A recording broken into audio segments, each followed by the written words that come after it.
حافظ سعید صاحب، پروفیسر حافظ سعید کو ایک اور مقدمے میں 10.5 برس قید کی سزا ہوئی ہے. ان کے ساتھی پروفیسر ظفر اقبال اور یحییٰ مجاہد کو بھی 10.5 سال کی قید ہوئی ہے، اور پروفیسر حافظ عبد الرحمن مکی کو 6 ماہ قید ملی ہے. جی مظہر برلا صاحب، اس فیصلے کے حوالے سے آپ کیا کہیں گے؟ دیکھیے جی، حافظ سعید صاحب کی جو شخصیت ہے ان کو ایک طبقہ احترام کی نگاہوں سے دیکھتا ہے، جی، اور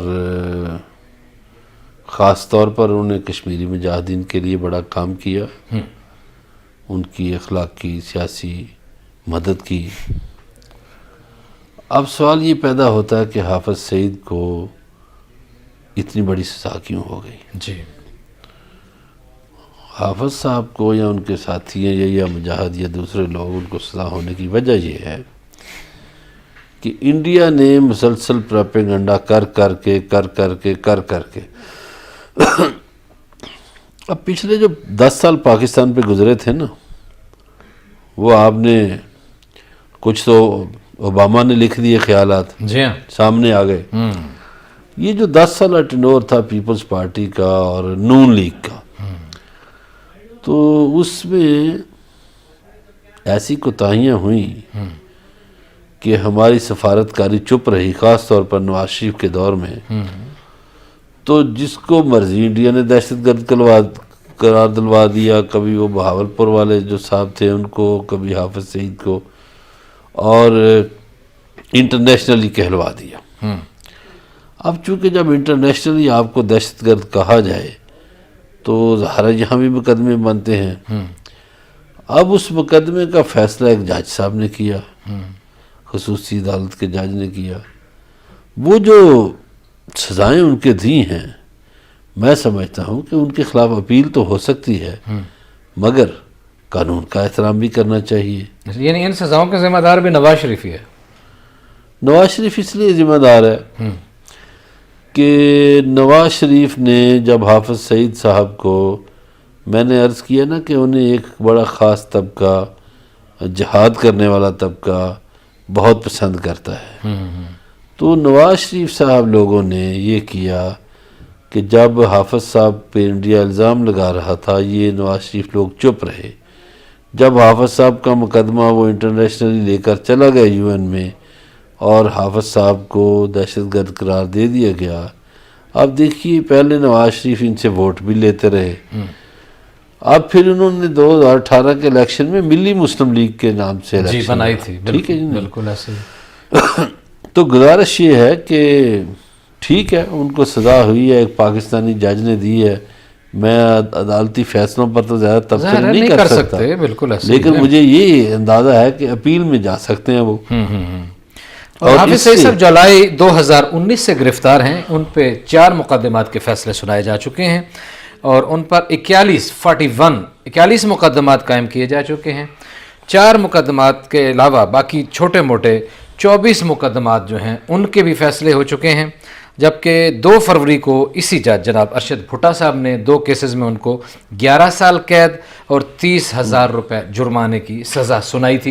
اچھا، پوچھنا یہ ہے کہ آپ نے یہ بتایا انٹرنیشنل کورٹ آف جسٹس میں دہشت گرد قرار دیے گئے اور اس وجہ سے بھی یہ سارے مقدمات ہو رہے ہیں، تو ان کا کوئی FATF سے بھی کوئی تعلق بن رہا ہے؟ بالکل بن رہا ہے جی، کیوں نہیں بن رہا. دیکھیے FATF کے ہم نے 27 میں سے 22 نکات پر عمل کیا تھا، 5-6 رہ گئے. اس میں سب سے بڑا تھا منی لانڈرنگ.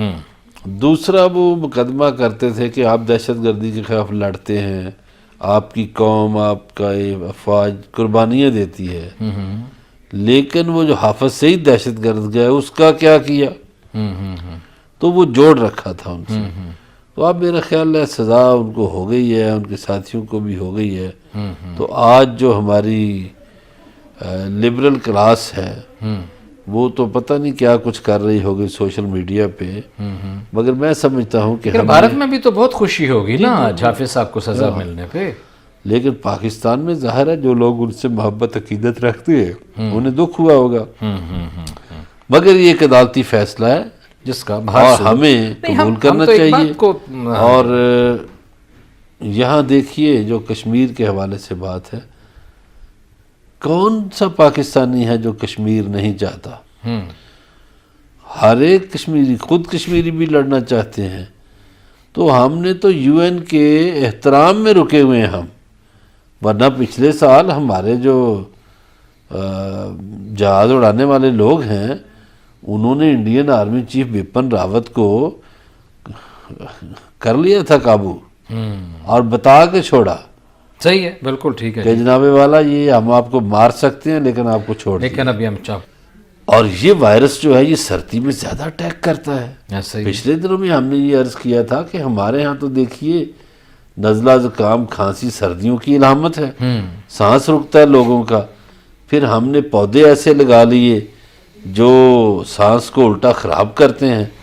دیکھیے ہمارے پنجاب میں پیپل کا درخت بہت ہوتا تھا. پیپل کا درخت 24 گھنٹے آکسیجن دیتا ہے، اور اس پورے خطے میں جو چونکہ ہندو اسے دیوتاؤں کی طرح یاد کرتے تھے، دیوی اور دیوتا کے نام سے، تو وہ پیپل کو دیوتا کہتے تھے کہ دیوتا 24 گھنٹے آکسیجن دیتا ہے. ہم نے اس کی جگہ سفیدے لگا دیے، جو پانی پیتا ہے، جو ہم نے چائنیز شتوت لگا دیے، ہم نے کینیڈا سے پودے لگا دیے. ہمارے اپنے پودے تو رہے نہیں. ٹالی ہوتی تھی، کیکر ہوتے تھے، ٹالی کیکر دریک بورڈ یہ سارے ہم نے ختم کر دیے علاقے کے تھے. ٹھیک ہے. اسی وہ طرح تو پھر میرا خیال ہے جو بلین ٹریز لگ رہے ہیں اس میں شاید لگنے ہوں گے. پتہ نہیں جی، میں تو سمجھتا ہوں کہ ہمارے ماہرین ہیں پودوں کے شاید وہ بھی توجہ نہیں دیتے. ہمارے سائنسدان جو ہے نا یہ نباتات سے متعلقہ، وہ لوگوں کو گائیڈ نہیں بہتر کرتے.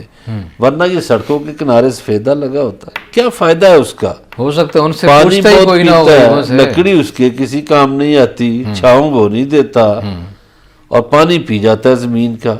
اور ہمارے ہاں تو زیادہ بارانی زمین ہے، بارانی زمینوں کا سارا پانی سفیدہ پی گیا ہے. خیر ہم بات چونکہ کرونا پہ کر رہے ہیں، یہ درختوں کی طرف چلے گئے.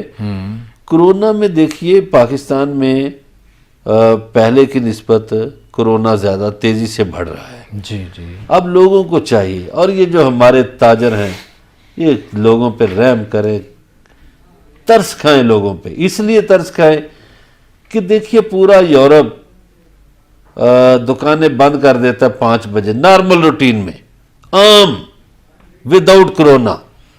کوئی کرونا نہ بھی ہو، کوئی وبا نہ بھی ہو، یورپ 5، 5:30، 6 بجے بند ہو جاتا ہے. جی یہ مسلمان ملک ہے، حکم بھی ہے مذہباً صحیح ہے کہ سورج چڑھتے کاروبار شروع کرو اور سورج غروب ہوتے ختم کر دو. یہ تاجر ہمارے کیا دولت کے پیچھے پڑے ہوئے، آدھی رات کو دکانیں کیوں کھولنا چاہتے ہیں؟ بالکل صحیح ہے جی. یہ تو بڑا آرام سے ہو سکتا ہے کہ سورج طلوع ہونے کے ساتھ ہی اگر دکانوں کو کھولا جائے اور غروب ہونے کے ساتھ ہی بند کر دیا جائے تو انرجی بھی بچ سکتی ہے اور رات کی سردی، شدت سردی سے بھی بچا جا سکتا ہے.